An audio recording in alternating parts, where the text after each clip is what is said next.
Are you shopping for a new pedal? Well, if so, you're going to want to watch this video because in the next few minutes, I'm going to give you the top 5 mistakes that new pedal users make. And we're going to get started right now. Well, hey, it's Scott the Pedal Guy here. How you doing? If this is your first visit to our channel, make sure you take a second and click on that subscribe button down there and ring that bell so you can stay up to date with all of our videos. And if you're watching this on Facebook or Instagram, be sure to like and follow us so you can stay up to date with all of our activities because we do post daily and we'd love to hear from you. All right, well, the purpose of this video is to help you avoid some of those pitfalls that I've seen over the last 4 years of being the pedal guy. I've sold pedals all over the world. It doesn't matter if you are a beginner or if you're a seasoned veteran. All of this information is relevant, and this is definitely something you're going to want to check out. So let's get right to it. Okay, the first thing is setting what I call a tone goal. Now, a tone goal is what is it that I am looking to achieve out of this purchase? Am I looking to buy a pedal that's going to help me achieve a specific functionality or a specific sound? When I say a tone goal, it can really be anything if you want. But if you don't clearly define what you want your end result to be right from the offset, you're going to run into some problems and you may end up spending more money than you need to because you may end up buying something that doesn't necessarily get you to that destination. So the first thing to do is make sure that you make that very clear in your mind so that you know exactly what you're looking for. Okay, now the next mistake I'm going to cover is not doing enough research. It's just like that old joke, how do I get to Carnegie Hall? Practice, practice, practice. Same idea, okay? With YouTube, with Facebook, with Instagram, there's literally thousands of different videos that will help you find the sound you're looking for and help you do the research that needs to be done in order to make the right decision. But I won't lie to you, some of it is pure garbage. A lot of it doesn't sound that good because they were recorded with very bad microphones or they were recorded right from the iPhone or something like that. So you want to go look for something that's reputable. So you could look at our channel, I hope, hint, hint, nod, nod, wink, wink.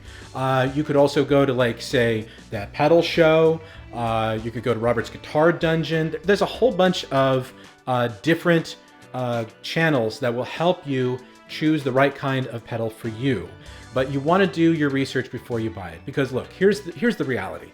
Do you want to buy a pedal just so you can bring it home, get really disappointed, and then send it back? It's a pain. Why do that, right? All right, the next mistake is don't ask, don't tell. What do I mean by that? Well, in addition to all of the wealth of information that you have out here on the World Wide Web, there is nothing that substitutes well for just simply asking somebody you know. You can ask your friends who play music. You can ask your cohorts that play music. You can ask your local store, whether it's me, whether it's one of my competitors. That's what we're here to do. We're here to help make your decision easier and help guide you in the right direction because we've all done it already. So why not allow us to impart our wealth of knowledge onto you? But if you don't ask, we'll never be able to help you in that capacity. All right, this next one's tough, but I'm going to cover it anyway. So repeat after me. Don't buy the hype.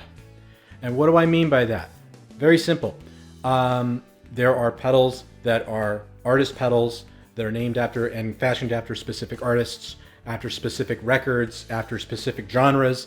And that's obviously marketed with the intention that you buy this, you're going to sound like this person or this album or whatever.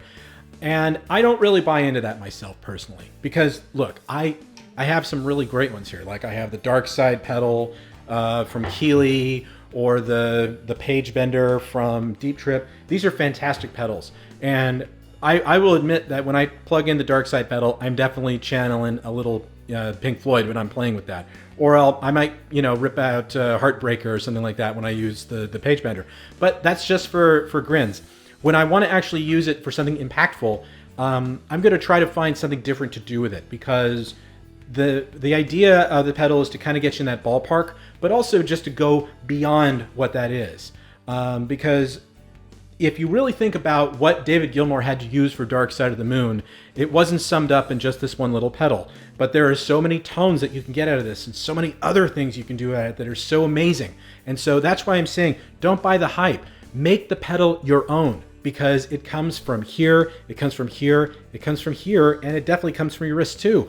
Every bit of that helps you define your tone. So don't buy that hype. Okay, the last mistake I'm going to cover, and like our previous mistake, this is also a difficult topic, but we'll talk about it anyway. It's called cutting corners. You want to avoid this at all costs. Basically, you get what you pay for. If you're expecting a $300 sound out of a $30 product, I hate to tell you, that's not going to happen. And it comes down to everything. It comes down to the cabling that you buy. It comes down to the pedals you buy. It comes down to the power supply. These are all vital elements that help you create that tone.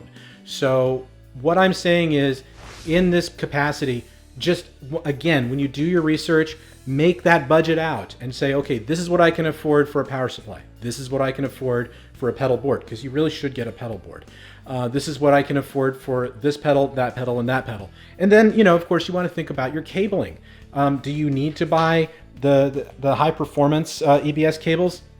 Not right off the bat. You can start with something simpler if you want to. You can just work with, like, say, the chrome tip. This is a very nice cable. We sell tons of them, and they never come back because they work and they're great quality. But just make sure that you don't cut corners. Like, don't look at it and say, well, instead of buying this $50 overdrive, I'm going to buy a $30 overdrive, because I can almost guarantee you the second you get that overdrive, you're going to wish you'd spent that extra 20 bucks. Why go through all of that, right? So just make sure you budget it all out correctly and then buy what you can afford. And that will help you get the best tone possible. All right, that brings us to the end of this video. I hope the last few minutes helped you out. And as always, best of luck to you. Well, thanks for stopping by. I hope you enjoyed this video. If you have any further questions, be sure to visit us at thepedalguy.com. But in the meantime, follow us on Facebook, follow us on Instagram, and also be sure to subscribe to our YouTube channel for weekly videos and tutorials.